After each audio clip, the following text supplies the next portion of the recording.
So even the long snapper is not safe. According to Jennifer Lee Chan, who does a great job covering the 49ers, you should check out her YouTube channel as well. The 49ers have released Taybor Pepper. Here is the post up on X from Jennifer. 49ers long snapper Taybor Pepper is being released per source during his 5 years with the club. This is since 2020. Pepper appeared in every single game and it was on the final year of his 3-year contract extension signed with the club in 2023. The 49ers also have a replacement in mind, according to Jennifer. It is Jon Weeks, 39-year-old veteran long snapper who's been with the Texans since 2010. That was a 1-year deal. So they'd been signing him on a year-to-year basis, but they haven't re-signed him yet for this season. This is Jon Weeks, the 49ers long snapper candidate to replace Taybor Pepper. What I can say, and I have to preface this by saying that I am not a long snapping expert. If there is a long snapping expert and you could prove it, you could go ahead and discuss that in the comment section, and maybe we could go and have a more detailed discussion about the nuances of long snapping. There is a lot to it, timing-wise. Bill Belichick once went on a 10 or 11-minute interview answer about the long snapping position and its importance. So you have to be absolutely obsessed with special teams to, I think, be knowledgeable about this, but I'm sure that there are some people who are obsessed with special teams and they are knowledgeable about this. But I'm not going to pretend like I know the nuts and bolts of long snapping. I will theorize, and I will also say that I know about the 49ers money situation. And this move, releasing Taybor Pepper, saves only negligible money. He signed an extension a couple off seasons ago in 2023 for 3 years, and he's making about the veteran minimum. $1.255 million was the money due to Taybor Pepper on his base salary in 2025. It was not guaranteed. There was also a $25,000 bonus for showing up to OTAs. That also wasn't guaranteed. Basically, the difference between Taybor Pepper's salary and just a standard veteran minimum salary was the $25,000 annual workout bonus and the $450,000 signing bonus. So the $450,000 signing bonus he got in 2023 upon signing the deal, and that's prorated against the salary cap. But the 49ers have already paid it. So they were going to have to deal with the $150,000 against the cap this season. That is the only dead money. This is a very small dead money hit for the 49ers, $150,000, but they do save the $1.28 million between the base salary and the workout bonus for Taybor Pepper this year. So this is not a money move. It saves negligible money because, as we know, the 49ers are going to have to sign another long snapper, and another long snapper that they sign is probably going to be more expensive. For example, Jon Weeks is somebody who made $1.3 million last season, and he's been doing it ever since 2010. You're not looking for the most athletic guy at long snapper. You're looking for the guy that is going to be handling the timing aspect and the technical aspect of it correctly. This is where we get into the discussion of Mitch Wishnowsky and Jake Moody. There's obviously the kicking triumvirate. There's the long snapper. There's the holder, who's typically the punter in this day and age. And then there's the kicker. And we know that Jake Moody really struggled in his second season. We also know that John Lynch talked about this a couple weeks ago at the Combine. And I think a lot of what John Lynch talked about has come to fruition. If we actually listened to what John Lynch said, we'd be able to gauge what the 49ers were about to do. So a lot of the people acting shocked right now either plug their ears when John Lynch was speaking at the Combine 2 weeks ago or misinterpreted what he said, but he was very, very forthright about the 49ers reining back cash spend. Even when he was asked about Kyle Juszczyk, he gave no guarantees regarding Kyle Juszczyk's spot on the roster. And of course, the 49ers have released Kyle Juszczyk. He was not asked about the long snapper, Taybor Pepper, but he was asked about the kicker, Jake Moody, who missed 9 kicks down the stretch. He opened the season 14 of 15, and he closed the season 11 of 20. What happened in between those two splits was the high ankle sprain. The 49ers firmly believe, according to what John Lynch said a couple weeks ago, that the injury had a lot to do with Jake Moody's struggles. He even said that the 49ers probably should not have brought him back as soon as they did from the high ankle sprain. And they still have him under contract for 2 more seasons. So there isn't much upside to cutting Jake Moody unless you could definitely find somebody who you think is going to be better. I think what the 49ers will do is bring in competition for Jake Moody, see how he handles that now that he has a chance to be fully healed, see how he handles that over the offseason and then over the preseason.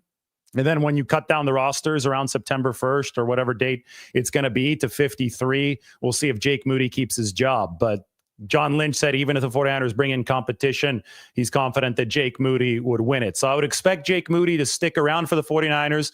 I spelled Mitch Wishnowski's name wrong up there, so I think I need to fix that out of respect to Mitch. Forgot the N.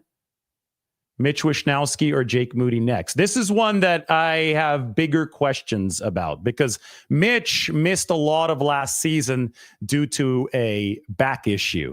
He's got 2 more years under contract, but if the 49ers are already scouring through the special teams triumvirate right now and they've released Taybor Pepper, might they look to also move on from Mitch Wishnowski because there obviously could be some concern over the back. Wishnowski is due a $1.17 million base salary this year. And on Over the Cap, it says that there's an option due on September 1st, but I don't see what the option actually is. There's nothing listed in an option bonus category. So that just might be a typo. He is slated to make the veteran minimum this year. It is worth noting that Mitch Wishnowski is on the older end.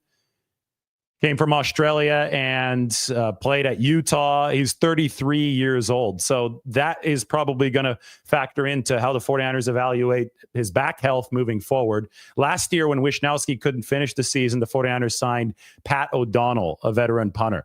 But all 3 have to be considered in the same pool. You have to look at the long snapper, you have to look at the holder, and you have to look at the kicker. Oftentimes, the kicker will miss a field goal, and the entire fan base is going to be livid at the kicker, but it could have been the long snapper's fault, or it could have been the holder's fault. I mean, whenever you watch, it always amazes me on any field goal when you see the field goal rush come in and the rusher from the edge is diving. It always is bang, bang, right? It seems like a split second, maybe 0.1, 0.2 seconds is the difference between the kick sailing through the uprights, getting past the line unscathed, or the kick getting blocked. So if anything is off about the timing of the snap, so the speed of the snap, the timing of the snap from when everything is supposed to start to the hold and the placement of the ball, of course, laces out, laces in. If anything is off, the kicker can be screwed before he even swings his leg. So I think that's extremely important. From what I understand, there was some inconsistency with Taybor Pepper, but I am not going to sit here and pretend that I am a long snapping expert. And if anybody is a long snapping expert, please let us know. Mike is in the comment section right now, and he might be able to unearth some long snapping experts, but I highly doubt it because this is the most technical part of football. And I think this is the one position where if the 49ers do bring in Jon Weeks, who's been doing it forever, he might be the oldest player in the NFL right now. John Lynch talked about getting younger and faster. Well, the one position that you don't worry about getting younger and faster is long snapper. I mean, it is literally the most technically different position than the rest of the game. Somebody asked Bill Belichick a few years ago on a Zoom call, because I think it was probably during the 2020 or 2021 year where all the coaches were doing their interviews over Zoom. Somebody asked Bill Belichick why long snappers take up an extra roster spot, because centers can snap the ball too. Obviously the long snap technique is much difficult. The punter's 15 yards behind the line of scrimmage, so you really have to fire the ball back there. And Belichick went on a long talk, and I think the first part of it really zeroed in on the fact that back in the day, the long snapper was just somebody else on the roster. But over time, the league has gotten so specialized, and everything is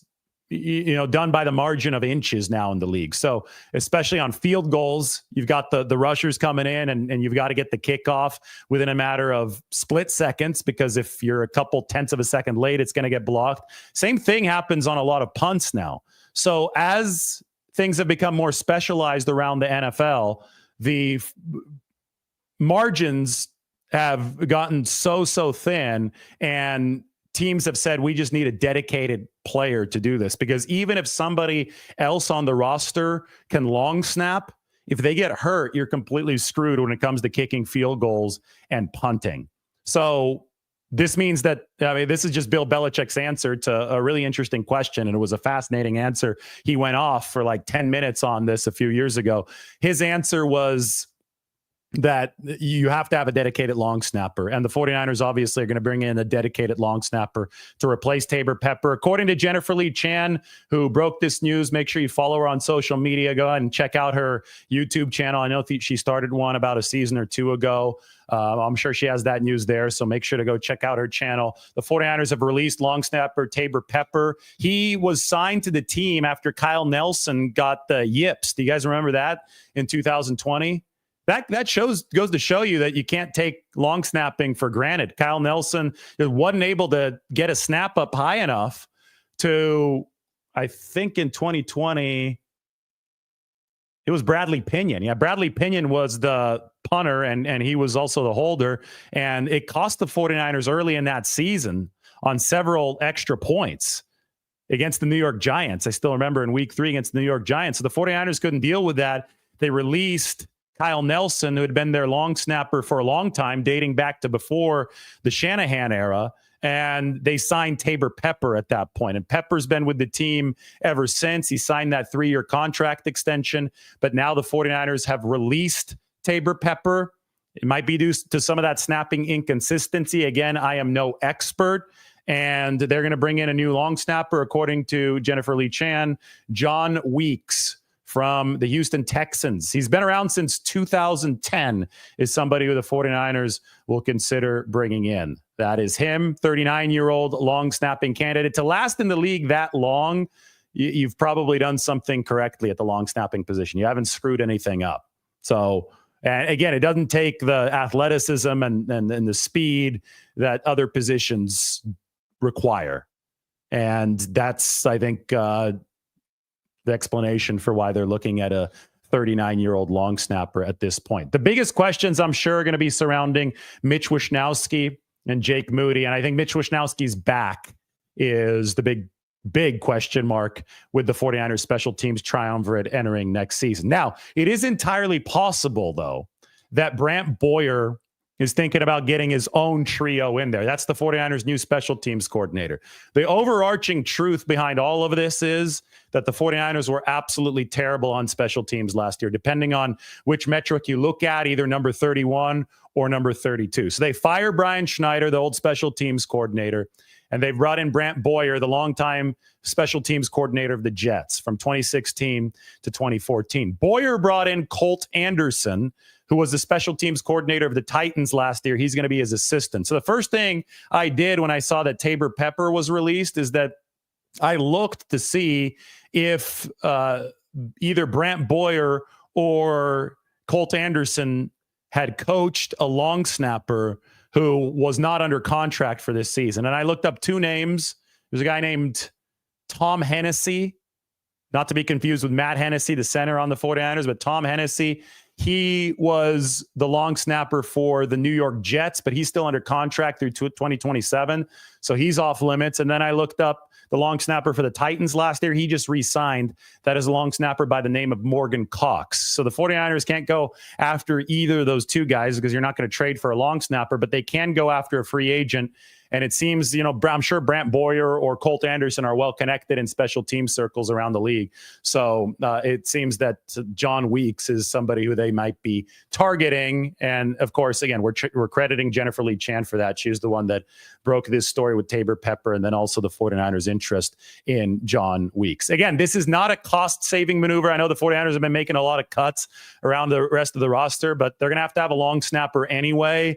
and Taybor Pepper was set to make about the league minimum with a $25,000 workout bonus. So unless the 49ers are looking to save 25 grand and sign somebody to the league minimum, I would not consider it a cost-saving measure. In fact, they may even be paying more, slightly more, not much more, for a long snapper next year, since we looked at somebody like Jon Weeks and he was making over $1.3 million. He was making more last year than Taybor Pepper was scheduled to make here in 2025. Still, I mean, let's go to the roster. We always go to the roster in situations like this, right?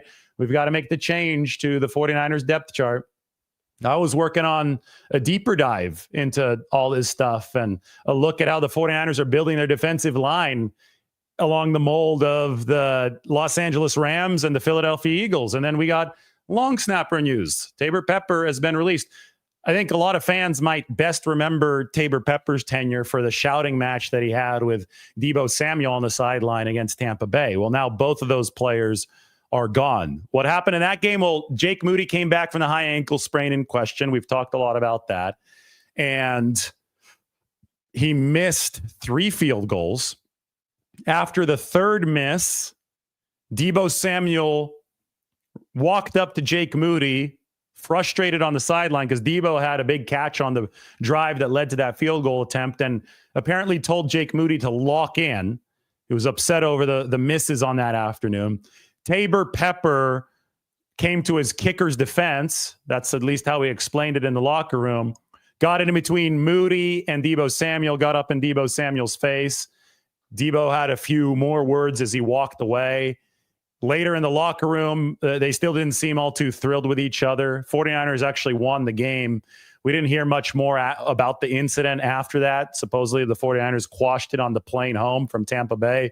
But the season really went off the rails after that point. They got that big win in Tampa Bay because Moody came back out and kicked the game-winning field goal after Purdy drove the 49ers in range. Jawan Jennings had the big run and catch and run on that drive. But after they won that game, they lost to the Seattle Seahawks at home the next week. That's when Nick Bosa got hurt, and then it all tumbled downhill. Losses to the Green Bay Packers with Brandon Allen, who was signed with the Tennessee Titans, by the way, the backup quarterback, following the Mac Jones signing with the 49ers. Blowout loss to Buffalo. You guys get the story. They did beat the Chicago Bears, but then they lost to the Rams, and Devondre Campbell walked off the field in the second half. He was escorted off the field because he refused to play. Boy, was that a soap opera last season. And now, on top of everything, the 49ers have released the long snapper, Taybor Pepper. All right, are we ready for our ceremonial roster change? Here we go. Don't worry, Taybor Pepper was not shaded in yellow, which means he was a core player. He was not a core player as this football team. We are here at long snapper. We can zoom in, and Taybor Pepper's name has been removed. So the 49ers have to add a long snapper. I think they're going to keep Jake Moody unless they've had a big-time change of heart from what John Lynch said the other day. But I do think they're going to bring in kicking competition.